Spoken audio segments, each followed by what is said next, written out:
Voilà, Olandi. Je te merci de permettre à Bissou pour que ça semaine mobimba. Et le monde a une mabon deli, et le monde a molu monsanto, monsungi na mzambe. En tout cas, nous étions ici tous ensemble à travers mabon deli, à travers l'enseignement. Et les noms ont pas encore dans la Bissou pour orienter Bissou, pour révéler Bissou, pour établir Bissou. Amen. Amen. Alléluia. Alléluia. Jésus. Libéra, libéra. Acclame très fort pour le Seigneur. Alléluia. Église ezali bonza kote pa na Nzambe. Eza en fait otobengi mosala na Nzambe. To ezali kanisi na Nzambe. Amen. Amen. L'église est en délicatie. L'église est à Isika, au Batubazolu, Kabaya, Bayeba Yesu Masia. Bakuta Nzambe. Amen. Amen. Amen. Kolomoko Yesu Batunaki, Bayeko Naye, Alobiete Batubalobagani Pona. Abongo Bamusu Balobiete, Jean-Baptiste, Bamusu Balobiete.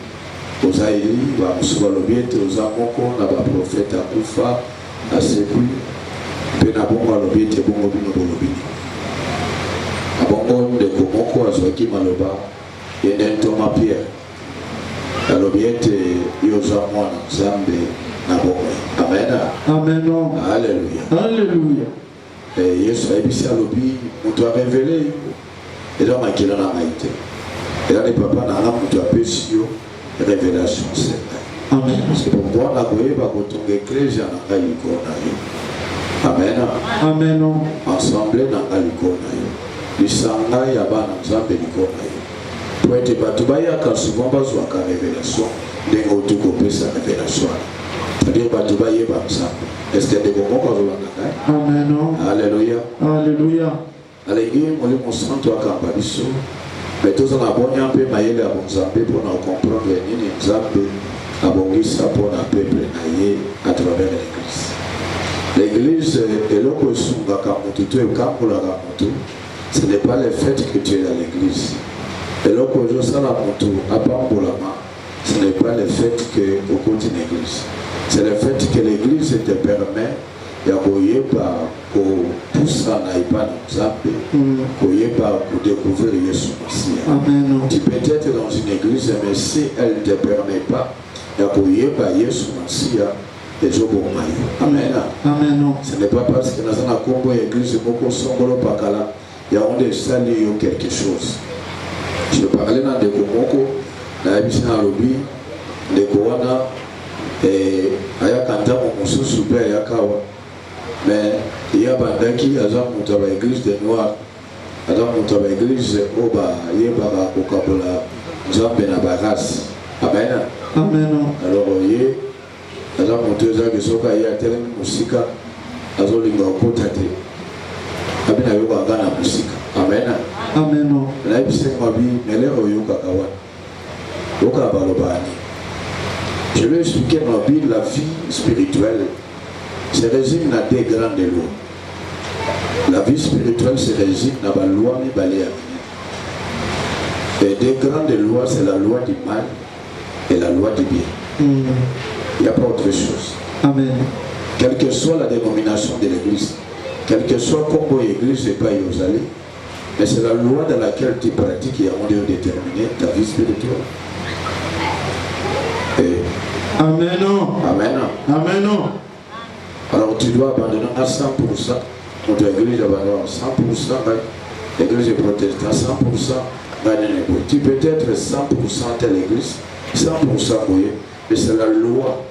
Pas possible pour déterminer. Il est l'objet, j'ai mis devant toi la vie et la mort, la bénédiction et la malédiction. Choisis la vie. Est-ce que vous allez voir? Amen. Il n'y a plus de condamnation pour ceux qui sont dans Jésus-Christ, pas pour ceux qui sont dans l'église, mais pour ceux qui sont dans Jésus-Christ. Amen. Tout dépend de tes capacités d'être en Jésus-Christ. Si tu n'es pas en Christ, ça ne sert à rien. Parce que quand tu n'as pas sous Massia Balobiete, la loi de l'esprit de vie en Jésus-Christ nous a affranchis de la loi du péché et de la mort. C'est la loi. Il n'y a que deux grandes lois. La loi du mal et la loi du bien. Amen. Amen. La loi du péché et de la mort et la loi de l'esprit de vie en Jésus-Christ. Il y a aucun demi balewana. Beaucoup de banazaka ne sekabu nazane sekabu. Mais yebi sangai na ulukana yeba kalo lenge yotambolaka. Na koyeba ko comprendre que vie na yo ezana sa loi moko. Oza ko kumba yo na nzela mabe. Alléluia. Alléluia. Yesu. Yesu akumama. Libéra, libéra. Acclamons très fort pour le Seigneur. Alléluia. Ça passe une semaine à Bondeli, c'est vraiment spécial.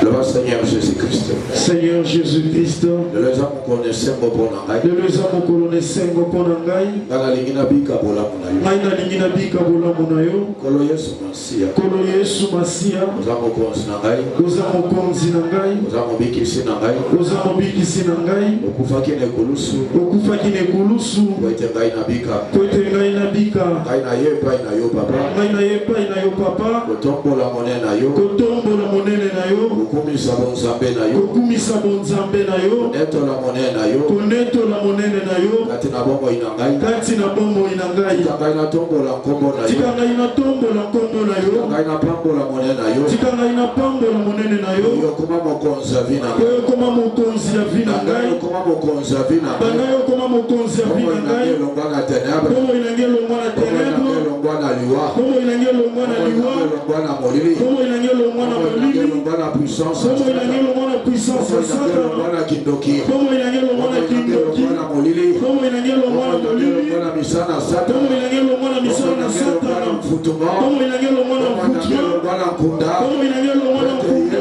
Pete Yesu ndebo moi. Yesu ndebo moi. Yesu ndebo moi. Yesu ndebo moi.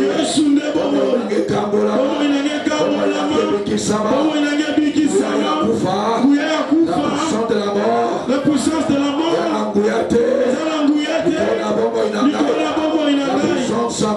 La puissance ya molili. Oya Satana.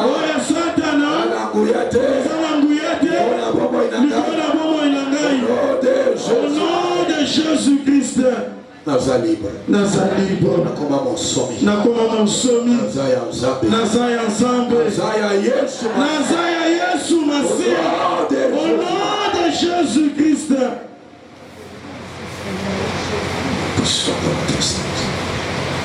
Loba nabikisami. Yesu akomisi ngai monsomi. Yesu akomisi ngai monsomi. Akangoli ngai.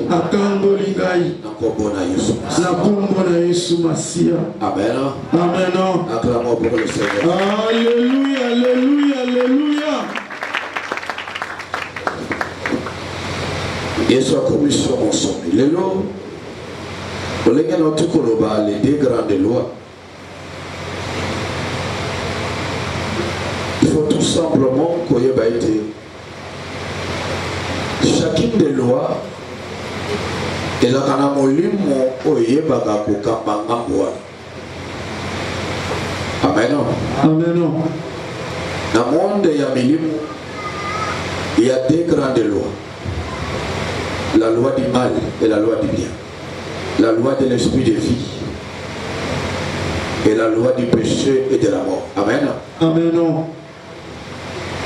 Notre côté, ça a été ce qui détermine ta vie, ce n'est pas l'appartenance à une église. Ce qui détermine ta vie spirituelle, ce n'est pas le fait qu'on a 100%. Ce n'est pas qu'on a 100%. C'est parce que tu es dans la loi, mon consombolo. Pour déterminer Amen. Amen. Amen. Alléluia. Alléluia. Et ce qu'on a dans la loi, il y a bien. Il y a l'esprit du Seigneur qui te conduit. Et ce qu'on a dans la loi, il y a péché. Il y a aussi ce qu'on appelle la loi du mal. Amen. Amen. Ce qu'on a dans la il y a il y a aussi l'esprit à Satan des Okambaï. Mais ce qu'on a dans la il y a Mobeko, il y a Bokoï. Mobeko, il y a Makambo, il y a Malamu. Amen. Amen. Alléluia. Alléluia. Nous allons parler Nous sommes toujours la carte dans le sément la mission. Il y a place. Il y a rôle peu importance à Saint-Esprit. Et nous sommes entrés à Koyeba pour le Benasoutem Nabiso. Il nous fait toujours triompher. Amen. Amen. Et nous voulons avoir une vie victorieuse en Jésus-Christ. Amen. Nous voulons avoir une vie qui témoigne que Christ est avec nous. Amen. Amen. Alléluia. Alléluia. La Bible dit ceux qui sont conduits par l'Esprit de Dieu sont fils de Dieu. Amen. Ceux qui sont conduits par l'Esprit de Dieu ne sont plus sous la loi. Amen. Amen. Alors nous voulons être sous la direction du Saint-Esprit pour que Mobeko Yamabe et Kambabi sautent, pour être Mobeko Yamolili, Tonguya Yamolili, et Singangai Nayote, to Simba, Okangai Nayote. Alléluia. Alléluia. Est-ce que vous allez avoir? Amen. Tu es d'accord avec moi que tu lingi lelo, tu es Bakobika Mobeko Nabongoye. Amen. Alléluia. Alléluia. Il faut Mobeko Nabongoye ça là. Les problèmes mingi pour la mission. Parfois nous proclamons des choses que nous ne maîtrisons pas. Parfois nous déclarons des choses que nous ne voulons même pas comprendre comment ça fonctionne. Amen. Amen. Vous ne pouvez pas vivre avec quelqu'un que vous ne connaissez pas son comportement, sa manière de vivre, sa façon d'être. Vous ne connaissez même pas sa conduite. Vous ne connaissez même pas ses exigences. Vous ne savez pas ce qu'il demande. Vous ne pouvez pas marcher avec quelqu'un ou vivre avec un homme ou avec une femme. Est-ce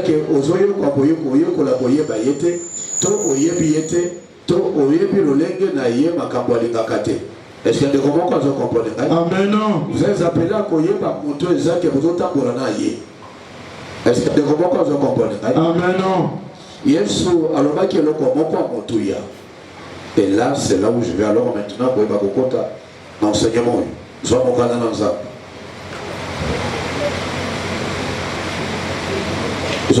Jean chapitre 16 verset 13.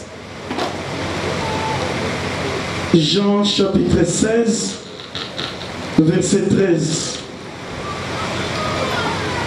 Église Totani Nakombo Naïsou. Amen. Quand le consolateur sera venu, en tant que consolateur à Koya, l'esprit de vérité, esprit à solo, il vous conduira dans toute la vérité. Il vous conduira dans toute la vérité. Est-ce que vous allez voir? Amen. Parmi ma fonction, parmi mes salas, on lui mon santo à salaka, et j'appelle le sokoye par qu'on conduire biso. Et j'appelle le sokoye par qu'on kamba biso. Amen. Et j'appelle le sokoye par qu'on tambuisa biso. Et j'appelle le sokoye par qu'on guide biso. Est-ce que vous comprenez? Amen. Parmi les fonctions, parmi les missions, parmi les rôles, mon santo, à Kambaka, il y a la direction, l'orientation spirituelle, l'orientation divine. Amen. Alléluia. Alléluia. Vous savez que lorsque Dieu a créé l'homme, nous avons créé l'homme à notre image et à notre ressemblance. Est-ce que vous allez avoir? Amen. Dans le monde aussi. Vous devez savoir que lorsque nous avons mis ça qui se fait en Égypte, vous avez été une carte géographique, il y a zéro qui a la terre de Cana. Parce que mon qu'on a bangoté à comment la Cana. Amen. Ni Moïse, ni Aaron, mon côté a pété tour la terre de Cana. Personne ne connaissait cela. Vous savez pourquoi? Nous avons parlé tout simplement pour y s'habituer. Et puis il y a des combats qui sont au comité. Yo yebite. On a un sika no yebi à côté. C'est là il y a collègues qui sont pour yebi à côté. Carte géographique ou exact itinéraire. Oui, qu'on permettre aussi dans les cas à côté à la Bimiawa, vous en avez compété. Est-ce que votre mot comprend? Alléluia. Et est-ce que vous avez bien que la terre de Cana, c'était leur destinée à Vinababo, ton destinée prophétique à Vinababo. Amen. Est-ce que vous allez voir? Amen. Bible bien, ce sont des choses que l'œil n'a point vues et l'oreille n'a point entendues et qui ne sont point montées au cœur de l'homme, des choses que Dieu a préparées pour ceux qui l'aiment. Et là, quand on a balinga mina nzambi, les pambolina yote la degré n'a peut-être au kanisaka. Si tu as pensé à la bénédiction que tu vas recevoir, ce n'est pas celle-là. Parce que Dieu fait au-delà de nos pensées, au-delà de notre imagination. Est-ce que mon monde comprend? Il est en train de les conduire. Il va conduire la terre promise. Dans Zelatona et Sika Bango va commander noter. Alors bien te yekanda yebete c'est là où coule le lait et le miel. Est-ce que vous allez avoir? Alléluia. Alors qu'est-ce qu'il fallait? Il a fallu qu'il y ait une colonne de feu qui était là la nuit. Et il causait que les patins en Kembo na moi, Penabutu c'était alors Otobengi les consignes à moto. Est-ce que vous allez avoir? Alléluia. C'était l'image du Saint-Esprit. Yesu alobiete, je ne vous laisserai pas seul. Je vous enverrai le Saint-Esprit. Alobiete lorsqu'à Koya, il est à Koya pour conduire yo. Est-ce que vous allez avoir? Amen. Vous savez, moi, en Zambé, les rencontres, oui, ça m'a ranassé dans moi. Ma rencontre, ça m'a ranassé dans moi. Ma cambo, ça m'a ranassé dans moi. Il faut assurer que le Saint-Esprit est en train de te guider pour faire de bonnes rencontres, pour te couper dans le compte dans la solution. Tu connais ma côté, dans les okumbayo, dans les sembo. Amen. Est-ce que tu comprends pas ce qu'on parle? Alléluia. Alors, qu'est-ce qui se passe? Le Seigneur, lorsque Azono baite na kotindi la bino molimo mosungi azana rôle moko ya munene eza ko guider biso eza ko tambwisa biso eza ko conduire biso eza ko orienter biso eza ko lakisa biso wapi esika oya balamu pona bomoyi ya ngai na yo. Est-ce qu'on peut acclamer pour la Alléluia. Ya ko pona na bato bakoya na nzela na yo. Il y a un camarade, un fiancé à Koya. Est-ce que vous allez avoir? Amen. Ce que vous écoutez dans la Libakou, vous écoutez dans la Libakou, vous écoutez Misato. Amen. Amen. Et que nous écoutons dans la vie n'engagée, nous écoutons dans la vie n'engagée. Telle personne, nous écoutons dans la vie. Il faut le gars conduire la vie à Zali. Parce que mon sang n'a pas conduire les bisous. Ce qu'on m'a tombé une fois, deux fois, et je suis bateau lobby, n'a télémanan, le conducteur à Zawabi, il y a conduit sa bateau. Il y a sur le bateau antique à mon côté. Maman a ma camomoko sur la Sama, mon colon a mis dans l'ail, Nicolo m'a camomoko a bien été dans sa vie dans l'ail.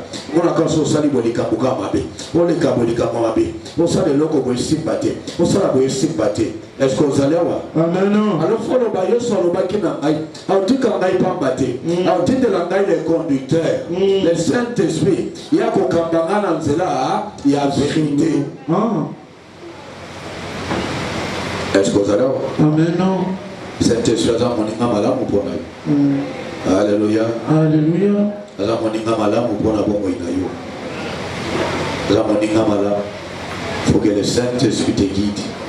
Il faut que le Saint-Esprit te conduise. Amen. Amen. Alléluia. Alléluia. Yesu. Yesu akumama. Libera. Acclamons très fort pour le Seigneur. Alléluia. Nous allons maintenant Amos chapitre 3 verset 3. Amos chapitre 3 verset 3. Deux hommes marchent-ils ensemble sans s'en être convenus? Est-ce que Batoumi va aller à Bogota pour le loco? Ce qui va y aller. Ce qui va y. Deux hommes marchent-ils ensemble sans s'en être convenus? Deux hommes marchent-ils ensemble sans s'en être convenus? Amen. Amen. Est-ce que Batoumi va aller à Bogota pour le loco? Ce qui va y aller.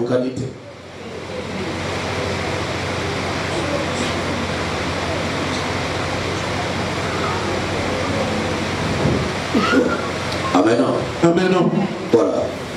Est-ce que Batoumi va aller à Bogota pour le loco? Ce qui va y aller.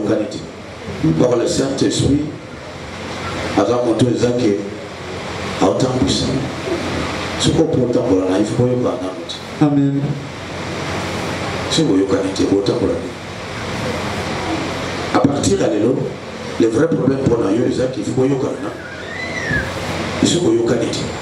Comment pour autant pour le L'échec à Batebele, et là parce que les gens ne s'entendent pas avec le Saint-Esprit.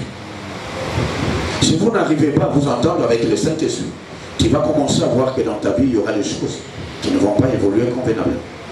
Il faut que tu arrives, il faut que tu atteignes cette dimension où tu es capable de t'entendre avec le Saint-Esprit. Parce que la bénie est l'esprit à communion. Amen. Amen. Va comprendre quelque chose.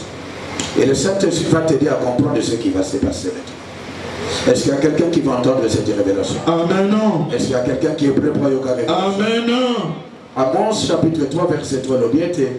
Deux personnes peuvent-ils marcher ensemble sans qu'ils aient qualité? Est-ce que vous connaissez vous pouvez dire que vous avez des gens de sont bandits. Vous sont bandits. Est-ce que vous allez? C'est-à-dire que vous devez d'abord être d'accord sur ce que vous allez acheter. Donc, vous sont bandits. Vous avez dit que vous sont bandits. Mais vous avez dit que vous sont bandits. Mais au tikala ni ko solana ye ni ko yoka ye ni aloba no mali ka bobo yoka na telo ko mokoto. Est-ce que vous comprenez? Amen. La Bible dit n'attristez pas le Saint-Esprit de Dieu. On peut ça quand même awate parce qu'il y a zana pour conduire. Dans zone la ngombo ezaka conduire yo atala bo ebisi le côté. Au bibi na nzela zone la ya conduire yo te yo wana bibi sango ka ko yo moko otika ya kwamba yo. Oye wanoke kosomba biloko na yo ebisete que Saint-Esprit conduire ngai. Yo wanoke tuba yisango ebisa conduire ngai. Yo wano bandi ba démarche poto sango ebisa ye conduire ngai. Yo wano bandi makamba koteka sango ebisa ye conduire ngai. Yo wano bimi na tombo sango ebisa ke conduire ngai. Ozwakata ko bonde la ti. Ozwakata ko ebisa ye ti. Lève le mien à toi, le pénateur de la personne, merci. Papa, je l'onguenon, papa, je maquillage, papa. Tant que je vois qu'il y a maquillage, au calculer dans ta prière, maquillage et quitte en prière. Tu es beaucoup plus à l'aise quand tu te maquilles que quand tu pries. Quand tu te maquilles, tu es là. Quand tu pries, la tika qui m'a biloko na nzungu bana bazaka au moins avec la foko de son nzungu bana lesu ndenge biloko tokolia ko deux jours bana na ibata zabenda wana prière les ozobeta na mutu na yo amen amen mais soko vandi liboso abitala na maquillage aux à l'aise là pour souper biloko ici kana ko na yeba kita là nazaki na ucha maquillage kuna de biloko na mais soko ozosambela tabo mo le tabo mais dans le maquillage, tu es là. Les mousseaux bêtes de l'eau. Et pour les savants, tout le monde a bien écouté la liste de la mais quand tu as au quand les mousseaux glissent, tu peux la liste. Est-ce que vous allez voir? Tu sens qu'elle est concentrée, elle est à l'aise, elle est calme. Pourquoi tu n'as pas de capacité d'avoir les mêmes attitudes quand tu veux confier ta journée entre les mains du Seigneur? Parfois, nous négligeons certaines choses. Et chaque alibosso a vie à bateau, c'est parce que nous ne savons pas dire au Saint-Esprit, Saint-Esprit, je viens auprès de toi. Il soit appelé Sabisoyo, à Tindaloba qui a tenté de la Bisoyo. Ils ont des conducteurs, ils ont des accidents, ils ont des mutuko balambi na monde à ténèbres et pour mabato.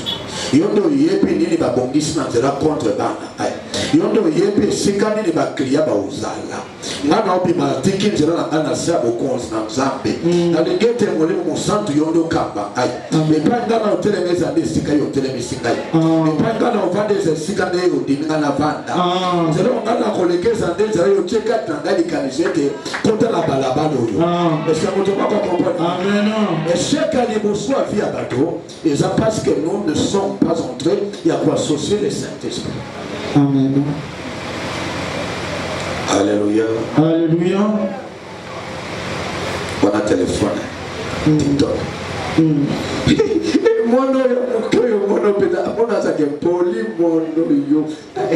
Makabalo ba mukolo. No basukula. Amen. Amen. Bala mono ba male da mikolo. Grand-père, Mendox.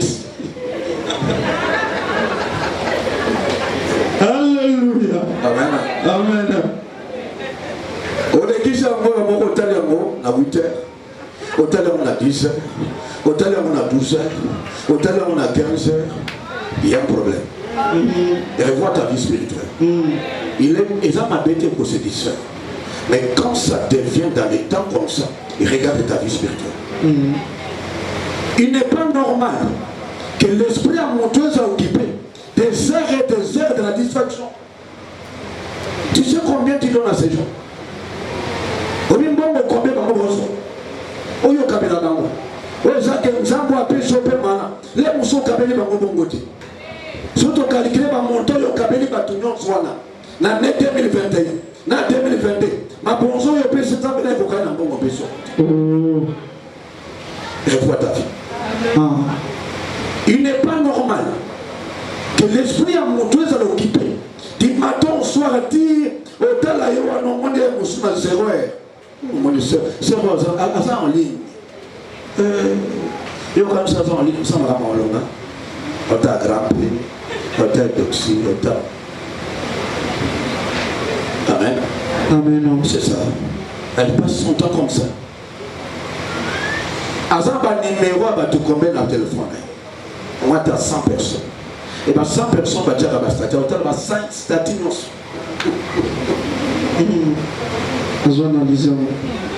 Est-ce que vous allez voir? Amen. Il y a un problème. Un jour, je suivais un documentaire à Moko sur la campagne électorale américaine. Et dans la campagne électorale américaine, on a bien été.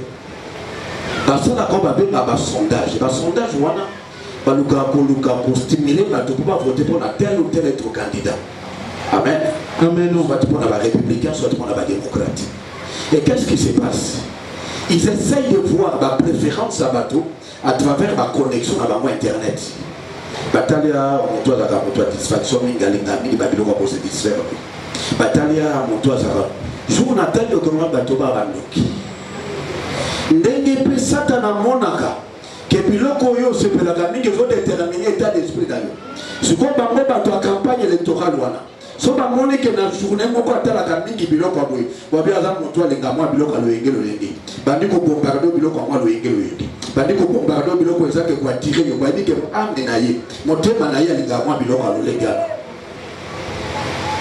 C'est que tu es plus déterminé aussi ton état d'âme. Amen. Si tu es plongé dans la distraction, c'est que ton état d'âme est à bout. Le Saint-Esprit ne communique pas avec toi. Il y a un moment où on a pas papa.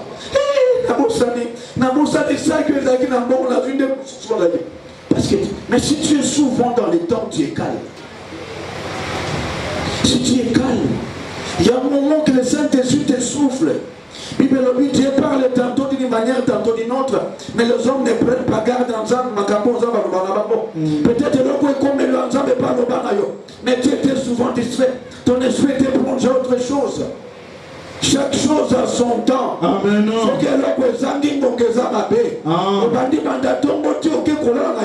Il y a un problème. Revois ta vie spirituelle. Revois ta vie spirituelle. Je n'ai pas eu de bima. Papa. Oui, n'a pas information. Mais je ne serai pas là. Du matin au soir, on doit voir. On doit construire la bouille. Amen. Amen. Au moment où tu passes ta journée, tu n'as pas eu un moment où tu as méditer. Ni la parole de Dieu, ni on soit taba ou Dieu n'a vu soit taba nino. On nous cata au taba taba vidéo n'a vu soit. On se demande à nous quand on est tout à kanga. Non, nous quand on a compte là, ni n'a vu soit à bergerie, n'a eu aucun bolus. Jamais.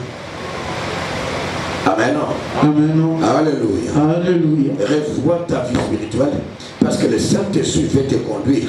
Nous sommes dans une génération, la distraction est en train d'envahir nos esprits comme une napalité. Et on est presque. Mais presque parce que comme il est, mais Dieu lui avait déjà interpellé d'une autre manière. Parce que nos vies sont guidées par le Saint-Esprit. Amen. Amen. Il me bien te cacherai, j'ai Abraham, ce que je vais faire. Amen.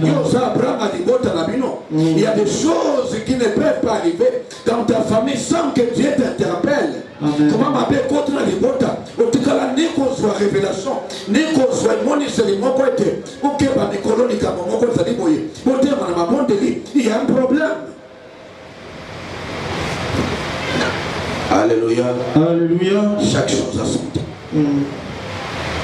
Chaque chose a son temps. Oui, mais l'histoire m'a cabognos. Il y a pas star, il y a ma cabognos sur les canards. Amen. Hier, j'ai parlé à ma femme et je dis voilà. On est biloko yozo les camicolo. Et quoi ça va te payer? Et là, tu es comme un cabon de terminologie.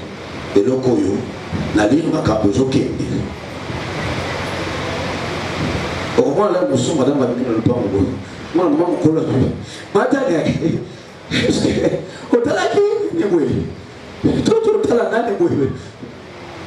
moi j'ai l'impression que même des grandes personnes, même ma maman me coule. Et le Congo qui peut faire la gente, ça occupe tout le monde. Est-ce que vous allez voir? Amen. Ce sont des stratégies à Bademo. Parce que quand on est distrait, on a endormi. Et vous serez surpris. Amen. Moko ya makasi ya moyini satana eja kolalisa bato bato aye bateni na lingasala. Est-ce que vous allez voir? Amen. Il faut faire attention. Et un moment na zakali ya moso vandi soki na ye na vandi na sepelaka mingi kotaba match na sepelaka mingi kolanda ba information ba débat politique. Mais soki mokolo ezaki na vandi na ndako mona na ndio sa madame na lobby il y a des moments on dirait au vandi soko tali match moko. Peut-être souvent les joueurs parfois les championnats. Peut-être le monde match à l'Ibos, peut-être le match à Nibali. Et bon, quand tu me dirais, on peut vendre qui va. Parce qu'il y a des gens qui ont des points là-bas dans ça. Tu sens comme si pour aller pas, vous savez le match au mandat qu'on a des portes. Regardez mon son tout là. Qu'est-ce qui s'est passé? Parce que l'église moi mon la distraction. Est-ce que vous allez voir? Amen. Ce que l'on connaît, j'en mets à 4 notes et l'on connaît sa responsabilité. Amen. Yo za mama, yo za bateau mais makana molim. On a bateau bon de la capona bango. Ce qu'on sentirité pour vendre mon gamolaï, na novelas, na ligne na ba TikTok, na ba nyonso vandi wana, na ba réseaux sociaux. Et qu'on vend des airs et des airs. Au lieu que l'on commence à béto te dire. Est-ce que moi je te bon de l'autre? Est-ce que moi je te coloquer dans sa bête? Ce qu'on sent que l'on qu'on a te catayo, c'est-à-dire qu'on t'a volé sans sa responsabilité. Alléluia. Alléluia. Acclame-moi très fort pour le Seigneur. Alléluia. Faut que tu arrives. Il y a quoi il m'a connecté à mon on a eu tout le temps préparé. Le bien Seigneur, je donne. Il n'a pas l'émotion, le bien Seigneur. La prière. Savoir confier. Parler avec Dieu. Parler avec le Saint-Esprit. On se va compter la journée dans le. On va mettre bateau en coup, on va monter dans le parce que bateau yondo bongisi. Amen. Amen. Amen. Et ça bateau yondo bongisi. Dans le langage, mon soit maillé dans la bien longue. Tu pries, tu demandes au Seigneur. Il veut bien tout ce que vous demanderez en priant. Croyez que vous l'avez reçu et vous le verrez s'accomplir. Amen. Le monde a été créé par la parole. Il veut bien ce que vous lirez sur la terre sera lié dans le ciel. Et ce que vous délirez sur la terre sera délié dans le ciel. Amen. Amen. Alors prends le temps, il y a qu'au condamner. Oui, ça m'a fait. Il y a qu'au fongoler, ça m'a là. Amen. Alléluia. Alléluia. Prends le temps de rester un moment devant le Seigneur. Il y a rien pas qu'on le mette ce temps. Ce moment, je le confie entre les mains du Seigneur. Amen. Amen. Il faut que ça m'envoie et Congo. Et ça prend ensemble. Moment on a plus de prendre ensemble. Nous savons, aïe pas qu'on le belanga. Dans le qui prend la dit ensemble. Tu médites la parole de Dieu. Tu pries. Alléluia. Alléluia. Jésus. Et soit comme maman. Libéla, libéla. Acclame très fort pour le Seigneur. Alléluia. Je vois 2 Corinthiens chapitre 13 verset 13. 2 Corinthiens chapitre 13 verset 13. Que la grâce du Seigneur Jésus-Christ, l'amour de Dieu et la communication du Saint-Esprit soient avec vous. Que la grâce du Seigneur Jésus-Christ, l'amour de Dieu et la communication du Saint-Esprit que la communication du Saint-Esprit soit avec vous. Amen. Amen. Amen. La communication. C'est-à-dire la communion. Il n'y a pas de communication entre toi et le Saint-Esprit. Et tu communies avec le Saint-Esprit d'abord à travers la prière. Une vie de prière qui ne s'arrête pas. Tu dois communier avec Dieu. Alléluia. Alléluia. Tu dois communier avec Dieu. La communication du Saint-Esprit. Et si tu n'as pas le temps de communier avec le Saint-Esprit, tu communies avec les démons. Alléluia. Alléluia. La communication du Saint-Esprit. Vous savez, bien aimé dans le Seigneur, il y a certaines personnes qui pensent qu'il y a des domaines dans leur vie où il y a des gens qui pensent que bon, à un moment donné, il y a des choses que on a goûté dans Zambé, on a goûté dans Zambé, on a goûté dans Alléluia. Alléluia. Est-ce que c'est moi, Zali? Amen. De comment on se Amen. Domaine à mon côté, Bible bien, sans moi, vous ne pouvez rien faire. Amen. Tout ce que tu feras dans ta vie, tu as besoin du Seigneur pour que tu vas conduire. Vous savez, il y a des choses où les gens qui battent et comment ils noir blanc à la Bible, et donc on a pour ça la montée pour y monter. Et donc on a comme les camotés. Mais quand on a ensemble, on va question de jouer à la chose. Papa n'a pas dit mon bali mon foyer, à autre chose à donner à l'ingap chancer à l'ingabala. Mais à l'obel n'a pas la processus de divorce n'a moisi naïe. Amen. Amen. Et on a eu l'ensemble à l'obana ni papa. Et puis on a eu mon ça tu l'as dit déjà. Est-ce qu'on a fait le besoin processus? À boire là. On a ça on va la battre. Est-ce que l'on peut comment la Bible toute ma chose ensemble? La plus grande prophétie, c'est la parole de Dieu. Amen. Est-ce que vous comprenez? Alléluia. Tu veux poser la question sur quelque chose. On s'en paye un moment là-bas. D'ailleurs, ce que nous appelons sur prophétie, il faut savoir la Nzambe. Quelle est cette prophétie? Où est-ce que nous avons montré la parole de Dieu? Il y a ce qu'on prophète à moi. Alléluia. Alléluia. Jésus. Jésus a comme maman. Libéra, libéra. Acclame notre frère. Alléluia.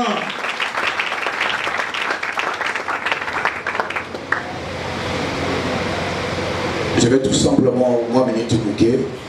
Je vais que Bandego va fournir un peu plus d'efforts d'insérer les gens à l'intérieur pour que nous ne soyons pas beaucoup plus, nous ne puissions pas envoyer de la voix Nzela Bouna. Et si on peut essayer de trouver les moyens, il y a beaucoup de Bandego sous place de côté. Amen. Amen.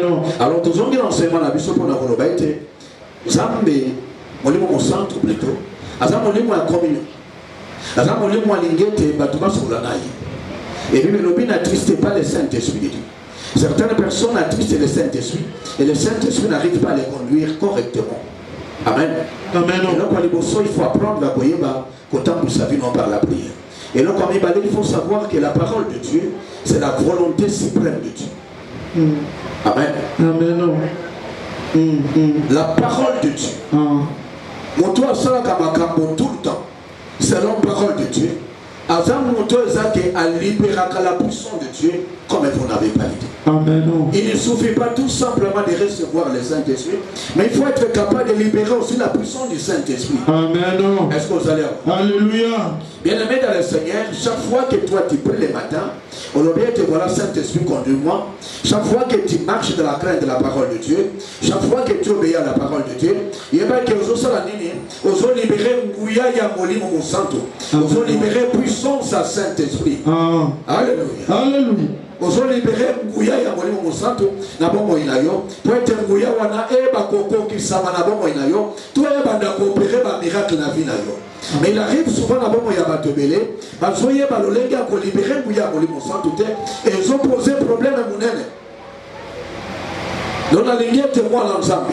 Les gens qui ont 4 de Siko, tous ces maintenant qui ont enseignement, ils ont été Nzambe oyo yambi Yesu masiale oyo yambi après sur makoki ya koyeba kobika bikamba Amen. Ya komona elongana. Amen. Ya kovivre sengo. Amen. Et sengo wane no sengo est capable ya ko libérer la puissance de Dieu. Amen. Alléluia. Alléluia. Il faut que tu sois capable de libérer la puissance de Dieu. Alléluia. Alléluia. Jean le balance. Romains chapitre 8 verset 14. Romains chapitre 8 verset 14. Car tous ceux qui sont conduits par l'Esprit de Dieu sont fils de Dieu. Car tous ceux qui sont conduits par l'Esprit de Dieu sont fils de Dieu. Tous ceux qui sont conduits par l'Esprit de Dieu sont fils de Dieu. Amen. Amen. Soko tambwisame na molimo na Nzambe oza mwana na Nzambe. Amen. Amen. Somo kana la Galate. Galate 5 verset 17 à 18. Galates chapitre 5 verset 17 à 18. Car la chair a des désirs contraires à ceux de l'esprit et l'esprit en a de contraires à ceux de la chair. Oui. Ils sont opposés entre eux afin que vous ne fassiez point ce que vous voudriez. Oui. Il y a une opposition. Il y a une rivalité. Amen. La véritable croissance spirituelle à Moutou. Et il y a une capacité à vous résister. Amen. Parce que chaque fois que tu poses des actes, ces actes se retrouvent dans une loi quelconque. Est-ce que vous savez? Amen. Chaque fois que tu poses un acte quelconque, ce qu'on sait, c'est que opposé acte moko songolo, acte wana oyo sali, il va être se retrouver dans la loi moko songolo.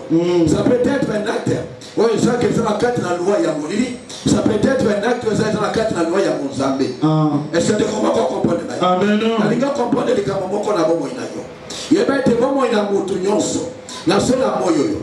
Lorsqu'à zotambola, ayabaka ete lolenge na zotambola moye, mais acte ezosama wapi na kati na loi ya molili, to na kati na loi ya Nzambe.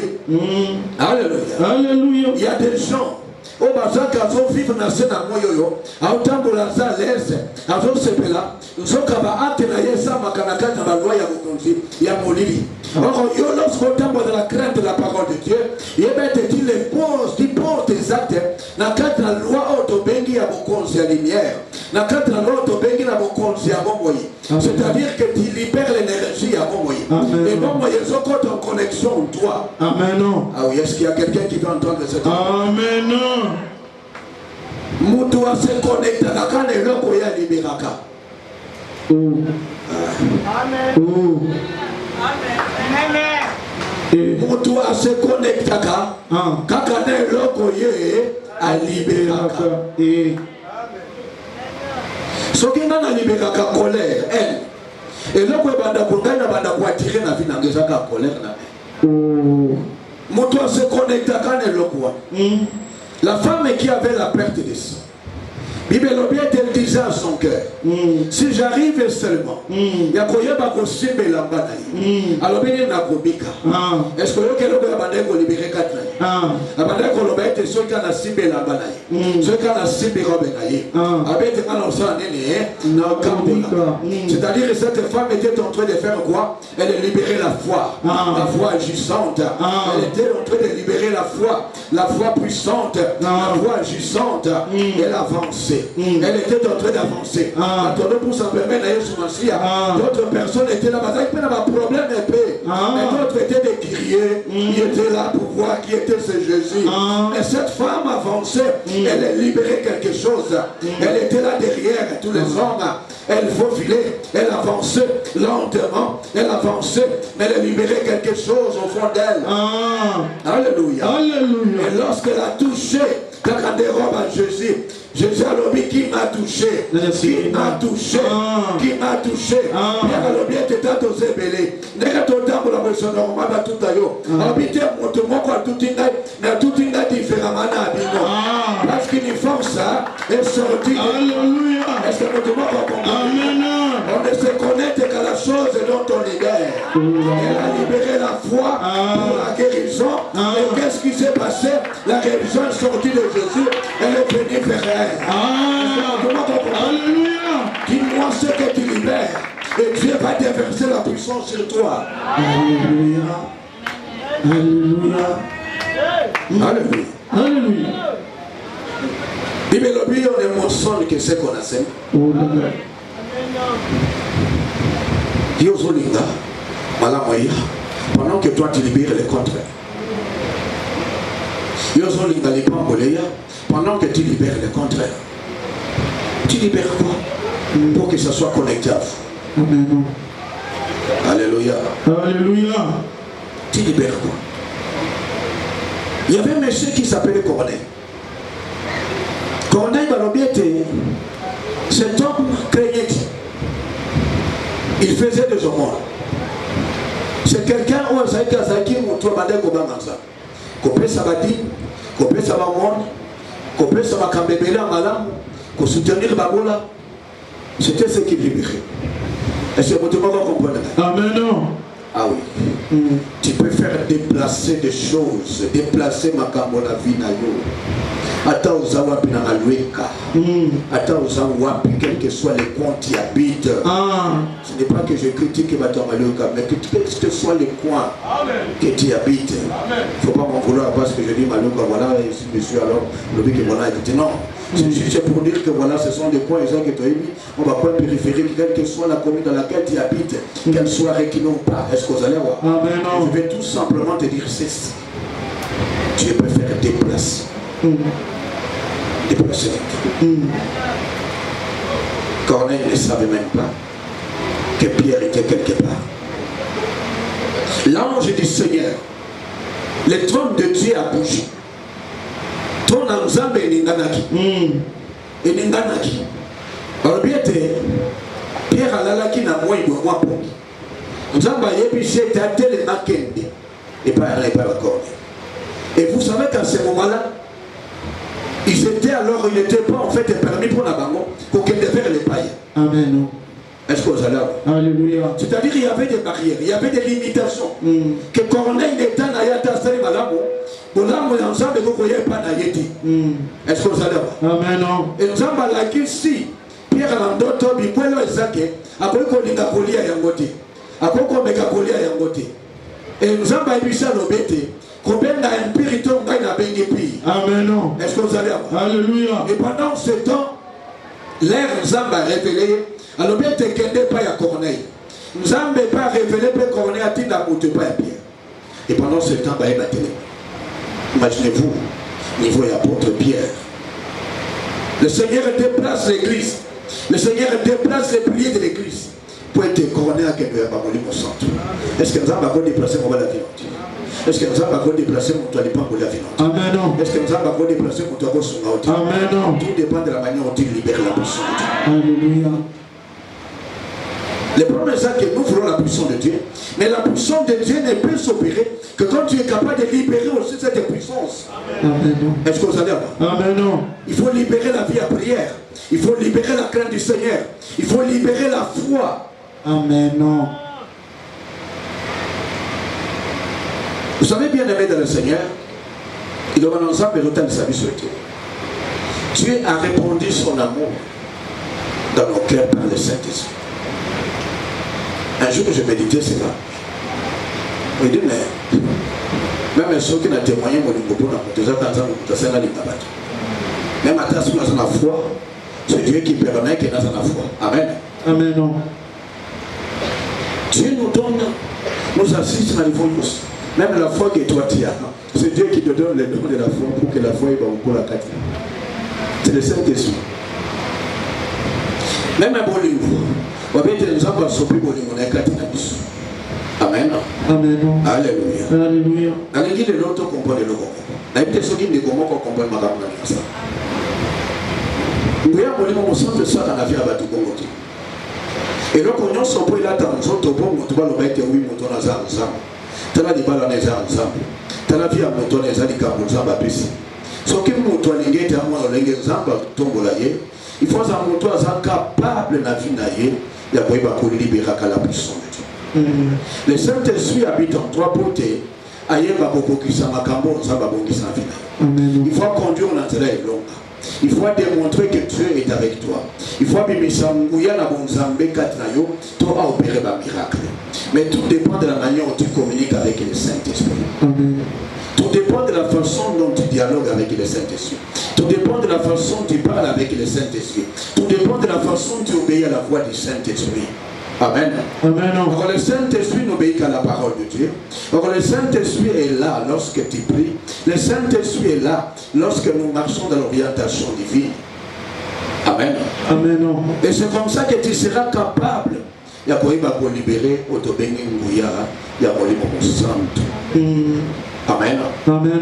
Si tu n'es pas capable de libérer Otobengi, vous êtes capable de libérer Nguya. Olimo Santo avant les 4 ans. Mais à vous opérer. Olimo Santo à 4 ans. Mais de Nguya naye, et je vais pas comme il pas yo, au Sénégal Nguya ba comme on a dit.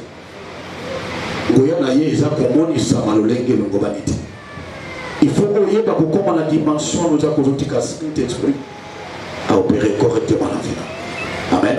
Amen. Nous sommes dans Galates 5, verset 22. Galates 5, verset 22.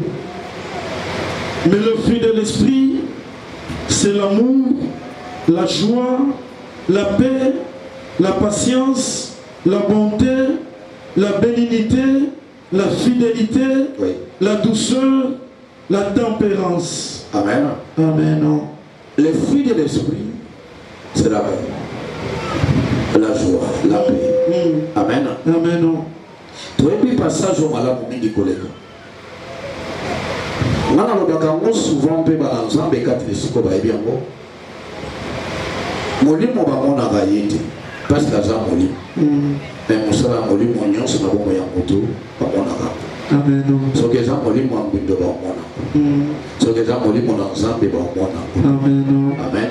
Amen. Alléluia. Alléluia. N'allez pas tout mon ensemble non mon nene mon ensemble. Vous savez, il y a des gens qui pensent que Dieu est là pour accomplir tout à sa place et faire tout à sa place. Il y a des choses que Dieu nous donne.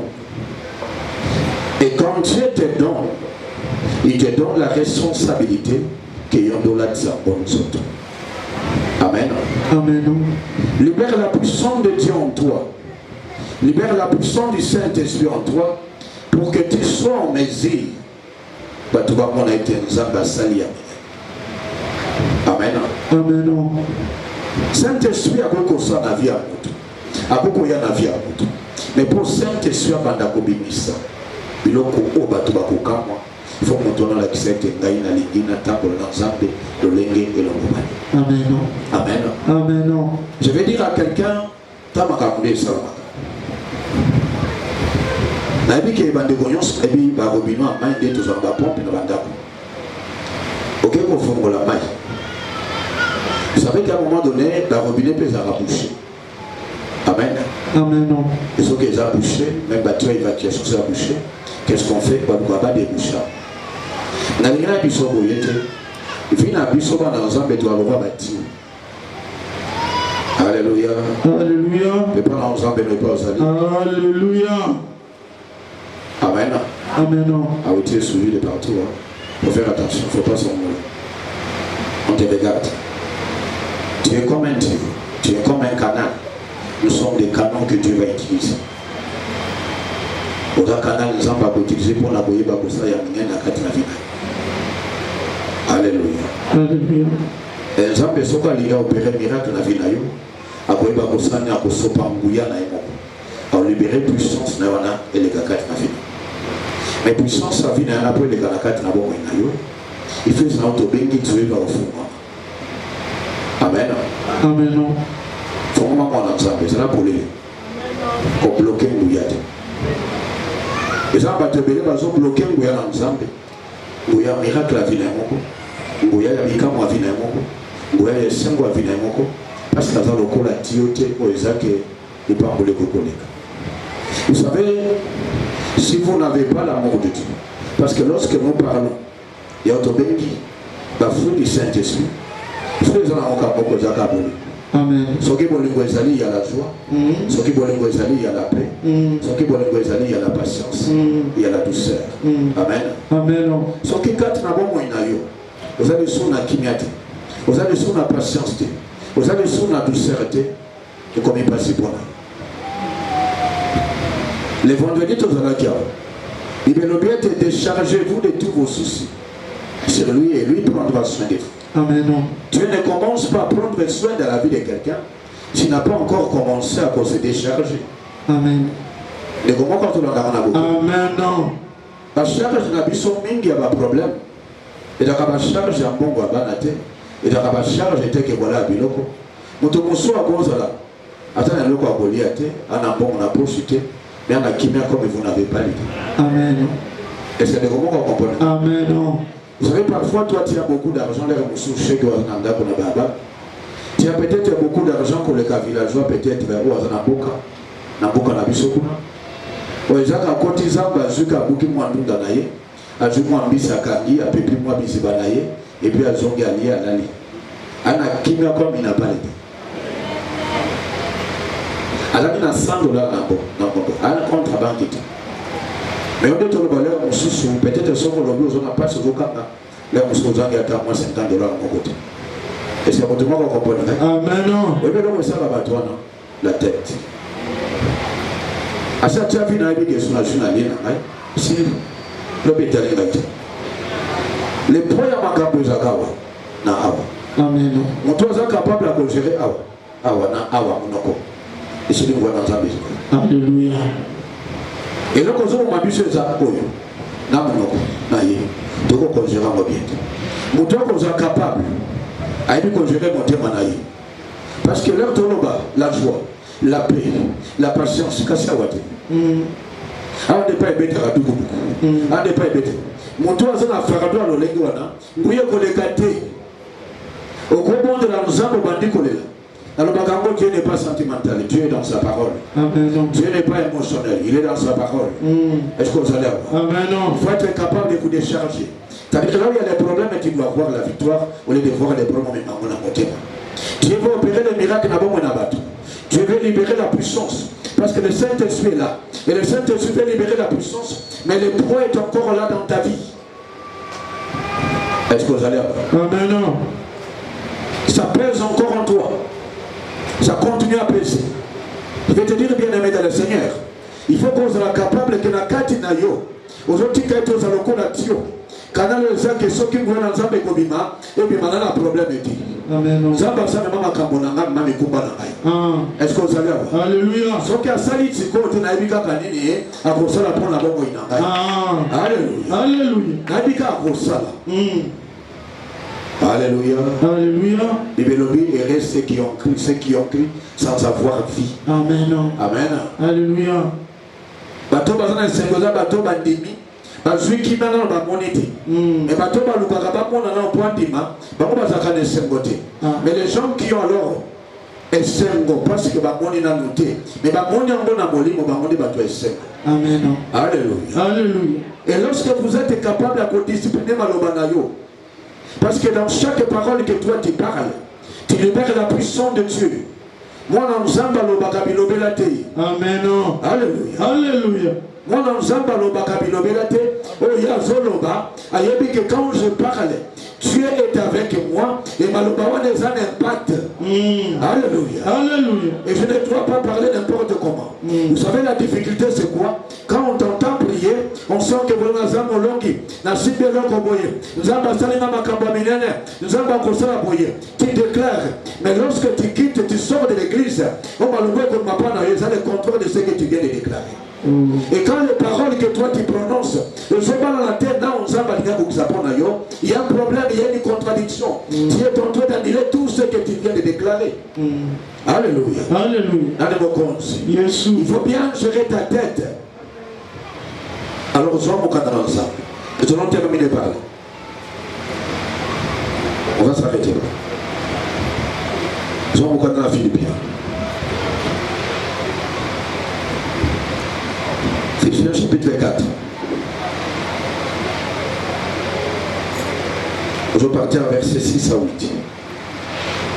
Philippiens chapitre 4, verset 6 à 8.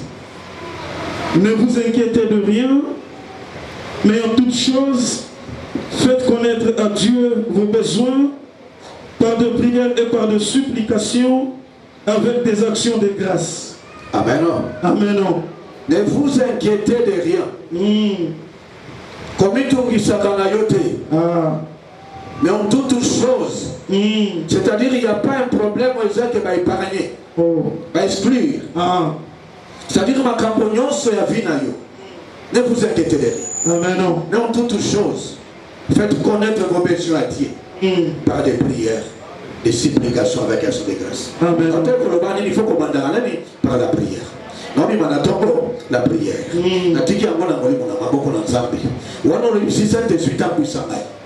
Est-ce que vous comprenez? La victoire commence par ta prière. La manière dont tu as prié le matin détermine comment va se passer ta journée. Il est impossible de vivre dans ton nom au sein de bien et pour nous comme avec comme lui. Est-ce que vous allez avoir? Il faut être capable de prendre le contrôle. Il y a une journée dans you. Il faut être capable de prendre le contrôle de la journée dans you. Et puis lorsqu'on joue contre la journée dans you, on est joué dans la peine à mon lit, mon secours. Pour n'appeler ce qu'il y a un bateau, nous pouvons dans un bateau.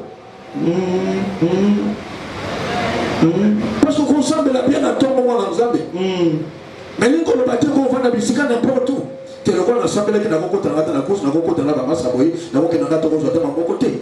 Parce que mon tour à mon tour dans la zone, l'homme est un esprit. Ni a aucun cabello.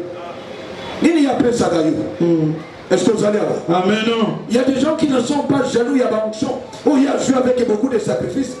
Vous savez, tu peux avoir le plaisir de rester pendant 1h30 devant la télé. Mais faire 30 minutes de prière, c'est facilité. Et vous faites vos prières comme ça. Il y a la musique, il y a la musique, il y a la vente, et puis beaucoup de gens ont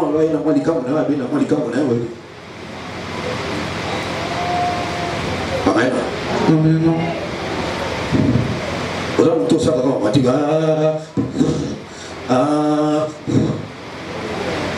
C'est la perte de l'onction. Tu perds le birago. Amen. Amen. Il y a l'onction du Saint-Esprit. À cause de la bombe, la latine a fini qui montre bien la biki. Amen. Ça va, il y a la balade. Dans une chemise, dans une montre bien la biki. Ce qui est c'est-à-dire que tu laisses ton esprit là. Est-ce que vous allez avoir? Amen. Elisa Saki Bika on a manteau là. Et si elle est vendue qui bata magie wapi? Nakata manteau. Ce qu'on comprend dans le monsieur dans l'hôtel à des fois pour passer à continuer dans l'hôtel là-bas. Et puis pendant que on a bien quoi des fois. Je préfère la télé quand on a là que là je le pose avec le tableau. Gloire à Jésus. Est-ce que vous allez avoir? Amen. Il faut être jaloux de ton onction. Amen. Parce que que le monde invisible, le monde est dirigé les visibles. Il n'est pas libéré. Alléluia.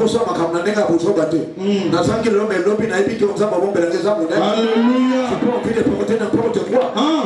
J'ai pas envie de m'associer avec n'importe quoi. Si vous êtes appelé à des grandes choses, il faut commencer à être jaloux de l'onction que Dieu te donne. Alléluia. Tu ne peux pas t'associer avec n'importe qui. Donc je ne peux pas dire que non, c'est pas grave. Non, c'est pas grave. C'est pas grave. C'est pas grave. Vous pouvez faire un ballon. On est pas d'ailleurs. Tu as eu ça pour une personne. Pour moi, les Araïques, les Badais, aujourd'hui, sont enfants. Amen. Amen. Ce que tu as dit, et puis après ça. Parce que le Saint-Esprit est très exigeant. Amen. Le Saint-Esprit est très exigeant. Vous ne pouvez pas monter, atteindre de grandes dimensions. Amen. Amen. Le haut niveau est très exigeant. Alléluia. C'est quand tu as l'exigence. Son moni moto. Grâce à votre bien, ma vie évolution, ma stabilité, et pour sentir Yazo évoluer à cas. Le haut niveau est très exigeant. Et moi je vois des gens, Jacques, à l'église le haut niveau, mais ils ne veulent pas les exigences à haut niveau. La bête ils sont comme on dans un documentaire, il y a des joueurs à mener nos biseaux au Karawana. Ce qu'on a dit dans le monde des bassins dans ça. On ne peut pas être un grand joueur sur la vie à bout là-bas, ça va voir. Ça va monter. Au Mongate. Oui, tout le monde va trouver. Au moins, on va jouer dans un million. On va Mbappé. On va Cristiano. On va jouer dans le soir. So kaza joueur za kaza mosi bulogwe. Afanya mosi kwa afanya mosi. Au fana niveau la ti. So là moto ali akabeli abaza moto ba di todo de banini. Au fana niveau la ti. Au fana niveau la ti. Tout dans mon tunion so biso ke bali aka n'importe quoi te. Bali aka ba pilipilité. Bali aka te ke voilà mais la moto alango so ndengini. Akome la mo afena ebo ibo. Mais akome la te bali mambilo kwa makasi. C'est comme une vie à Moussa dans Zambie. Tu n'es pas quelqu'un qui est appelé à t'associer à n'importe qui. Est-ce que vous allez voir? Amen. Tu veux que Moblini et Tikayon, Makamomabé et Tikayon, mais il faut être capable de tracer les lignes à démarcation. Là, mon Kabon, le qui effectivement n'a Kabon. Mais jusque-là, il y a une confusion. On ne sait pas. Ça va dans mon kito, ça va tantôt, il y a un problème. Moi, je veux qu'un Zambassa au bout de comme à 2021 dans Soukanamo, Zambassa, Makamabine. Amen.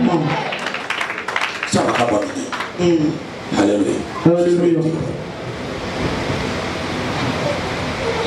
C'est ça le thème. Philippiens chapitre 4, versets 6 à 8. Ne vous inquiétez de rien, mais en toutes choses, faites connaître vos besoins à Dieu par de prières et de supplications avec des actions de grâce. Amen. Amen. Ngane na yokika bongo. Amen. Amen. Muteko funda zati.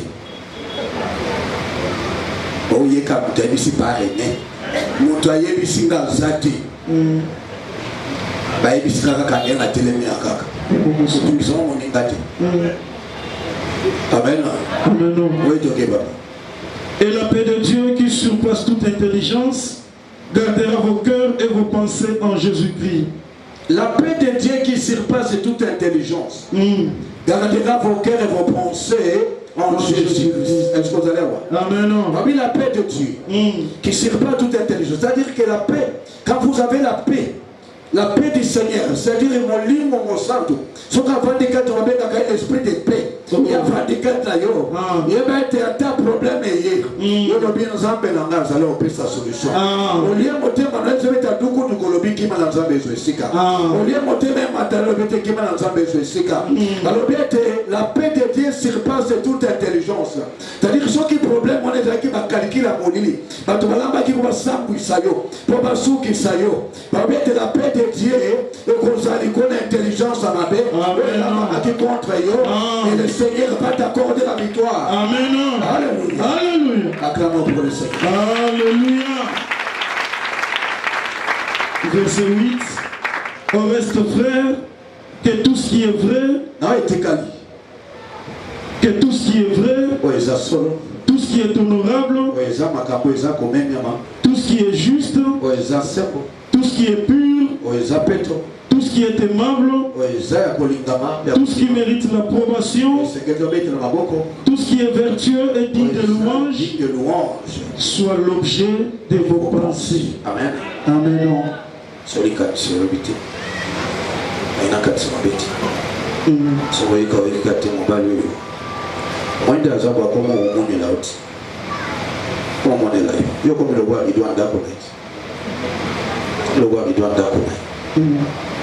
Autike le bon côté pour nous caper ça pour moi ma cambo pour discuter pour se calculer belé